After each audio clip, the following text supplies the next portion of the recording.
Talk about President Nixon's resignation. Did he actually write a speech refusing to resign that he never gave? He did. And so in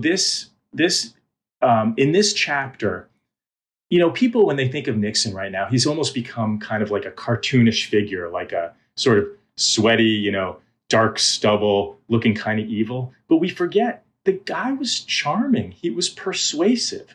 And early in his career, he was in real trouble. He was in danger of being thrown off the ticket for Eisenhower. He was running for vice president. And he gave a famous speech that's now called the Checkers speech, where he basically said he was being accused of kind of a campaign slush fund, which at the time was scandalous and now is basically legal.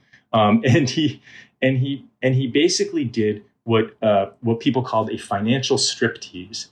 He basically laid his life bare to everyone. He said, "This is how much money we have. This is how much I inherited. This is how much I earn. My wife can't afford a fur coat, but she has a respectable Republican cloth coat."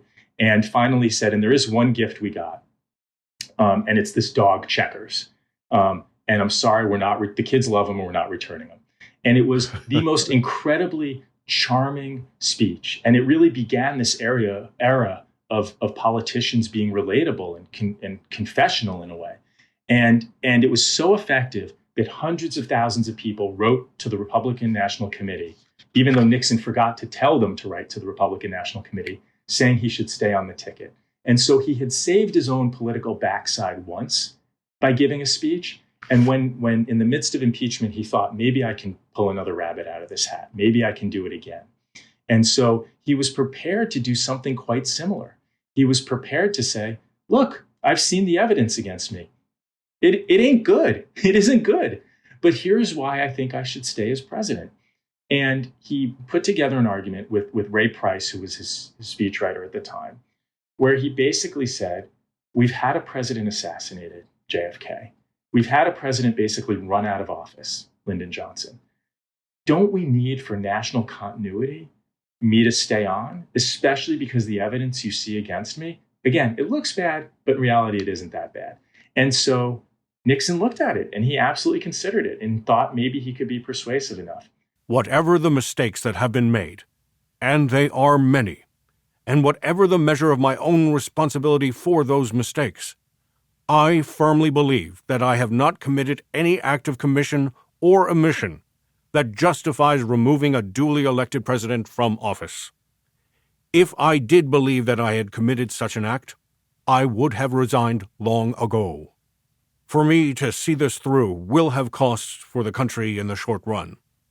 The months ahead will not be easy for any of us.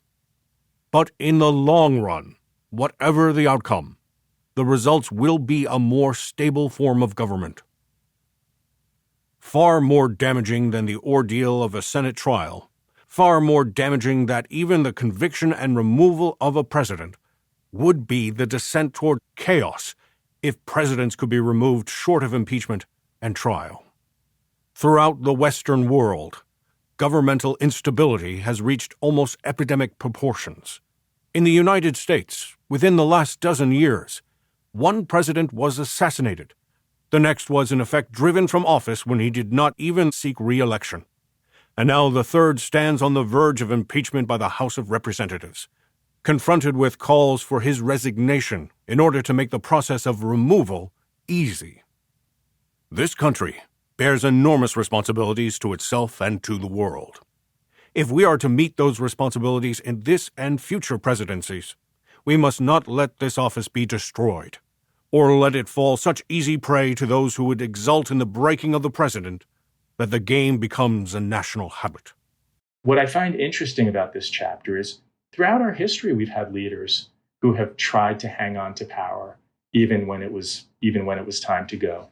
Rudy Giuliani, after September 11th, made a very similar argument about staying on as mayor of New York, saying, look, just for continuity in this moment of upheaval.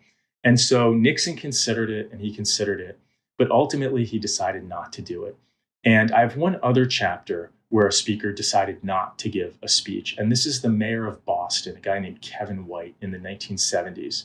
Boston had a terrible busing crisis. It wasn't just the South. a federal judge had ordered him to integrate Boston city schools. And there was violence, and it was just a terrible chapter in Boston's history. People were injured. And ultimately, he had prepared a speech saying, I'm not going to do it. I'm not integrating the schools. That's it.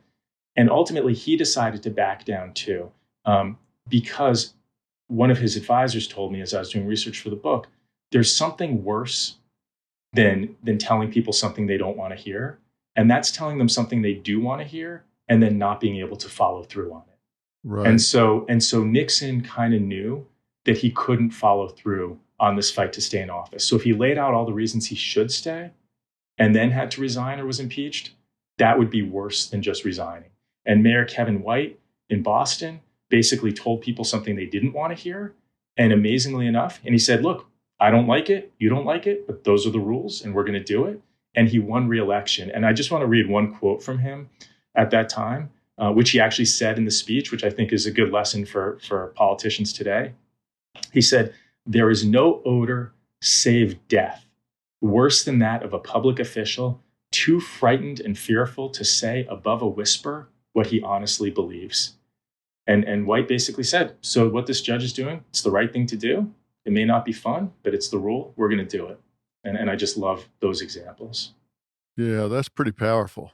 It's interesting that you talk about the speech that Nixon never gave, because the one he actually did give was really, it seemed to me, diametrically opposite of the one he didn't give. He didn't give the one saying it's good for the country if I stay on. And the one he gave was, it's good for the country if I leave, I'm leaving, not because of anything other than it's best for the country. Right. It's I guess we'd call it a justification in search of a conclusion. You're at two different conclusions, same justification. Yeah, exactly. It was a sacrifice on his part. Exactly. Either way. One of the things, because I studied it and lived through it so much just because of the timing in my life, but JFK's involvement with the Bay of Pigs and the Cuban Missile Crisis and all of that. Talk about that speech. That was this is so dramatic. 1962, October. Kennedy is presented with evidence that there are missile sites in Cuba. And he is immediately told by his military advisors, we got to go in and bomb them. We got to go in and bomb them before they're operational. And so they had put together a plan, 800 airstrikes on Cuba. The Air Force General Curtis LeMay, nicknamed Bombs Away LeMay, he wanted to go right at it. Kennedy divided. He kind of created a group of advisors, and he put Robert Kennedy in charge. And he said, we're actually going to look at two different approaches. One is the airstrike, these airstrikes. One is a naval blockade. And in fact, you're going to present your recommendations to the president in a day and a half or 2 days.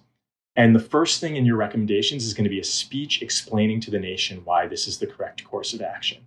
And I just love that as a speechwriter, because there's this idea, if you can't explain it, maybe it's not the right course of action. So and this is, by the way, in history, is the first use of the term hawks and doves.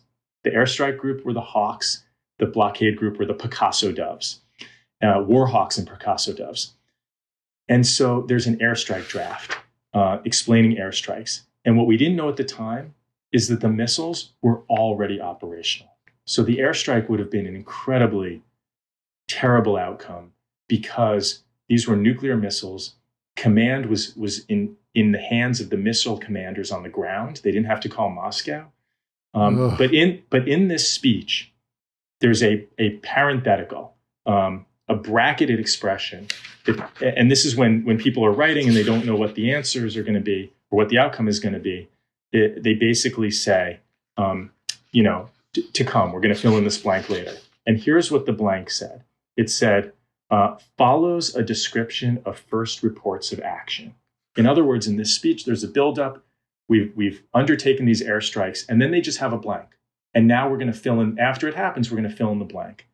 The world can be sure that our choice of rapid, sure, and minimum force was made only after all other alternatives had been most searchingly surveyed. Every other course of action involved risks of delay and of obfuscation which were wholly unacceptable. and with no prospect of real progress in removing this intolerable communist nuclear intrusion into the Americas. The size, speed, and secrecy of the deployment, the bare-faced falsehoods surrounding it, and the newly revealed character of the conspirators involved made plain that no appeal, no warning, no offer would shift them from their course. Prolonged delay would have meant enormously increased danger, and immediate warning would have greatly enlarged the loss of life on all sides. It became my duty to act. There's this great quote that on your headstone, there's the year you were born and the year you die, and a tiny dash in between.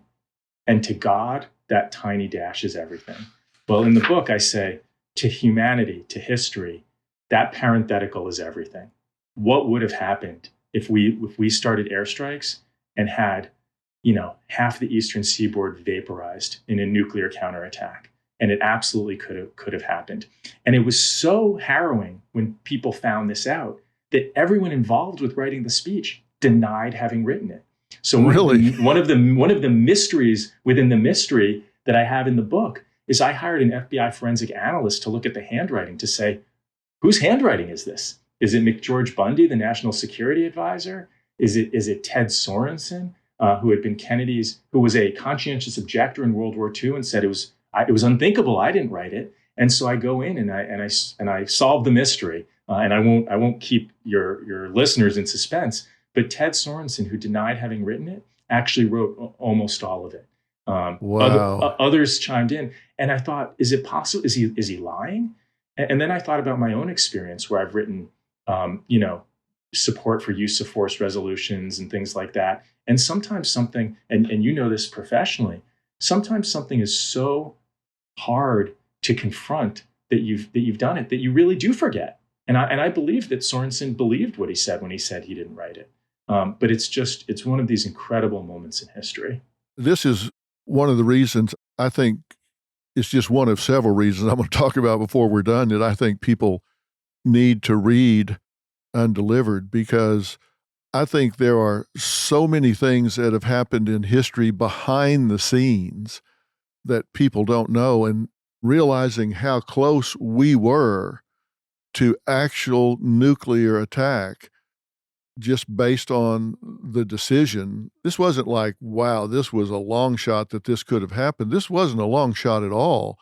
This was just as likely to have gone this direction as the blockade. I think people are going to be astounded at some of this. And I think also the lessons in here about life and finding the courage to stand up and have a voice and own that, and not be a passive follower and speak your mind in a thoughtful way. This is a powerful book, Jeff, and I think you've done an amazing job in pulling this together. I just have to say.